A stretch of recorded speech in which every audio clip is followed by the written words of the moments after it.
Alright, we spent the day cleaning up the shop a little bit. I don't know if you can even see back there, but I got all those totes put away. So as I mentioned yesterday, forgot something. The most important part are all our pinion angles and our shackle, all our mount angles. I've already got the tires on, everything ready to go. I just figured I might as well bang that out real quick without video. It's just quicker for me to do it real quick. It's just simple stuff. It's nothing rocketeer science. So, got it all back together. Let's show you what we're gonna do. So, now we're gonna get under there, grab our angle finder, which should be underneath the shop bench somewhere. We're gonna check what angle this is sitting at right now at stock height, sitting height on its own weight. And then I'm gonna get angle of that lower control arm mount, same as well as this one, same on both sides, so I'll just say one side. And then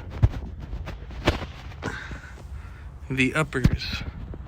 This is the upper control arm bolt right here, and then this is that track bar that goes across up to the top. So we're gonna get the angles of all this because I'm gonna be welding brand new bracketry onto the 8.8 over there. So I need to find all my angles, do all my geometry, make sure everything's correct, written down, and then we're gonna be good. I'll go ahead and pull this one out, get the other one stripped, welded, back in here, test it, and weld her in proper. This is the fun of having a 4-post lift. I'm sure you've all wondered, dude, you got a lift right there. Why in the hell aren't you using the lift? Well, for one, I've got 2 vehicles right in the way. Beetle needs a battery. We've got none to even put in there to get it started. That's how bad it is. T-Bird's just the T-Bird, so it stays up there for reasons. So I can bring it down, but it's such a long process. And as you see, I need to put those mounts underneath here. You can't quite do that with the spacing on a 4-post lift because you have 2 ramps across each side. So I've got nowhere to put the jacks to support the Jeep. So this is the best way to do it, is just on the floor if you don't have a 2-post lift. I could go buy the adapters that are going between those rails and it lifts it up from the center like these jacks are doing, and it would just hold it there. But those are like $5 a piece, I want to say, at least. And then I have to run hydraulics, spend all that money when I can do it just on the floor. That's how I did it in the Ranger when I was like 19. So we're good. This is fine. Floor work is okay sometimes. Even though, yeah, we're dirtier than hell. And I figured, since I made a mistake, and I'm just winging it over here. I mean, this is my second axle swap, and I haven't done it in 6 years, 5-6 years. Anyways, behind me, let's go ahead and flip. I have the parts list. Well, rather more, the to-do list. So we've got to do everything here.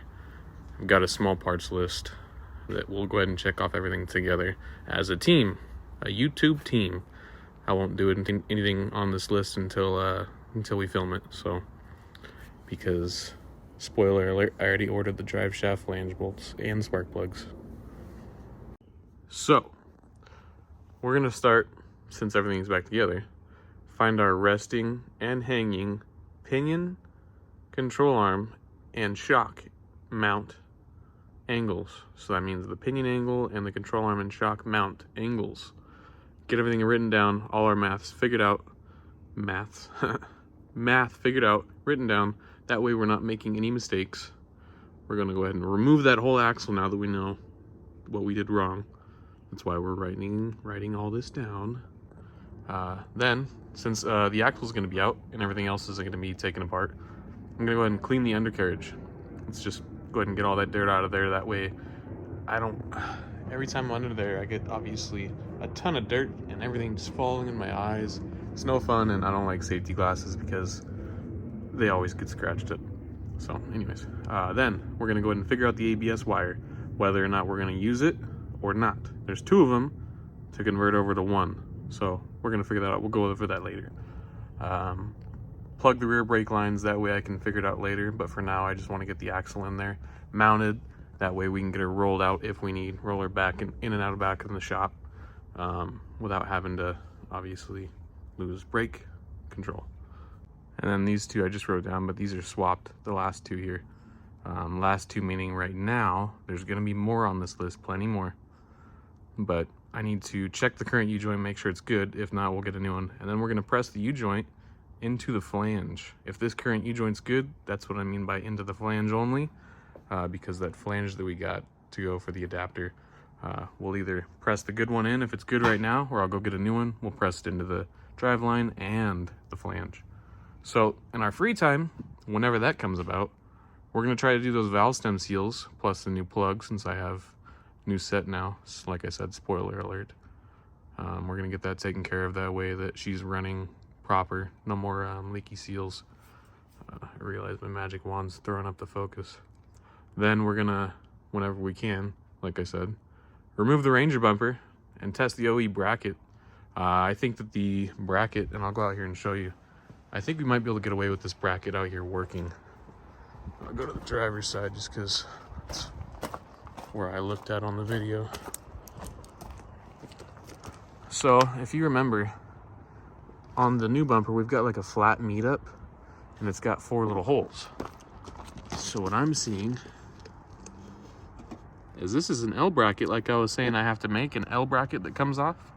Well, this is more or less an L or a T bracket. Get you in there? Can I fit you? Well, you get the point right there. Missing a carriage bolt, it looks like right there, I can see. And then there's another bolt. So there's four bolts here, similar to our new Jeep bumper that's gonna go on this Ford Ranger.